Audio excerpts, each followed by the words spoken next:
Barrister Suman কোথায়, এই প্রশ্ন এখন সবার মনে। বিদেশ চলে যাওয়ার সময় কিভাবে এয়ারপোর্টে ধরা খেলেন, ভিডিও সহ বিস্তারিত জানতে ভিডিওতে একটি লাইক দিয়ে না টেনে সম্পূর্ণ ভিডিওটি দেখুন। দর্শক, সমাজের নানা বিষয় নিয়ে সামাজিক যোগাযোগ মাধ্যমে কথা বলে আলোচনায় আসেন সৈয়দ সাইদুল হক, যিনি ব্যারিস্টার সুমন নামে পরিচিত।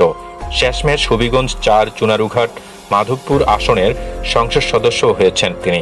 বৈষম্য বিরোধী ছাত্র আন্দোলন চলাকালে তিনি ছিলেন অনেকটা নীরব। শেষে যখন শেখ হাসিনার পদত্যাগ দাবি উঠেছে, তখন তিনি বিষয়টির বিরোধিতা করছেন। জনমনে প্রশ্ন উঠেছে, তিনি এখন কোথায়? ব্যারিস্টার সুমন বলেছেন, যারা ফেসবুকে প্রোফাইল লাল করেছেন তাদের উদ্দেশ্যে বলতে চাই, আমি ততটুকু পর্যন্ত লাল যতটুকু দাবি যৌক্তিক পর্যায়ে ছিল। কোটা সংস্কারের জন্য ছিল, আমি ততটুকু পর্যন্ত লাল ছিলাম। কিন্তু যখন আমার নেত্রী শেখ হাসিনার পদত্যাগ চাচ্ছেন এবং ধ্বংসলীলায় মেতে উঠেছেন, তখন আমি আপনাদের পক্ষে নেই।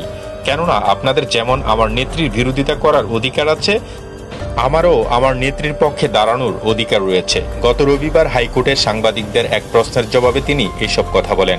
ব্যারিস্টার সুমন বলেন, আমি সস্তার জনপ্রিয়তার জন্য এখানে আসিনি। এখন ফেসবুকটা এমন অবস্থা, আমাকে তো প্রধানমন্ত্রী ফেসবুক এমপি বলেও অভিহিত করেছেন। আমি ফেসবুক এমপি হিসেবে থাকতাম এবং সরকারের বিরুদ্ধে আজকে একটা কথা বললে কালকে বলবেন সুমনকে প্রধানমন্ত্রী হিসেবে দেখতে চাই। আমি তো ওই প্রধানমন্ত্রী হতে এখানে আসিনি। ব্যারিস্টার সুমন আরও বলেন, আমার রাইট রং সব বোঝার ক্ষমতা আছে। আমি পড়াশোনা করে ব্যারিস্টার হয়েছি। আপনারা বলতে পারেন আপনার পড়াশোনা মান খুবই খারাপ, কিন্তু এটা আপনাদের জিজ্ঞাসা করতে চাই, আপনারা প্রধানমন্ত্রীকে পদত্যাগ করাতে চান, কিন্তু আপনাদের আন্দোলন তো পুরোটাই জামাত বিএনপির হাতে চলে গেছে।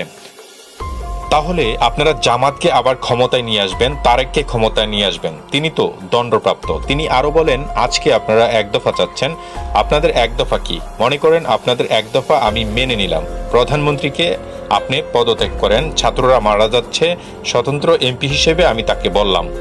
আজ যা এক দফা নিচ্ছেন, কালকে তারা আরেকটি দফা নিয়ে বলবেন আপনি আওয়ামী লীগ করা বন্ধ করেন। এই দেশে কেউ আওয়ামী লীগ করতে পারবেন না। দুদিন পরে বলবে এদেশে কোনো মুক্তিযুদ্ধের চেতনা থাকবে না। এদের একটার পর একটা দফা সারেন্ডার করে মেনে নেন, তাহলে আমরা যাব কোথায়? আমরা তো সংঘাত চাই না, আমি একটা প্রাণহানির পক্ষেও না। দর্শক, সামাজিক যোগাযোগ মাধ্যমে চাউর হয়েছে ব্যারিস্টার সুমন দেশ ছেড়ে পালিয়েছে। আসলে ব্যারিস্টার সুমন এই মুহূর্তে কোথায় রয়েছে এখনো জানা যায়নি।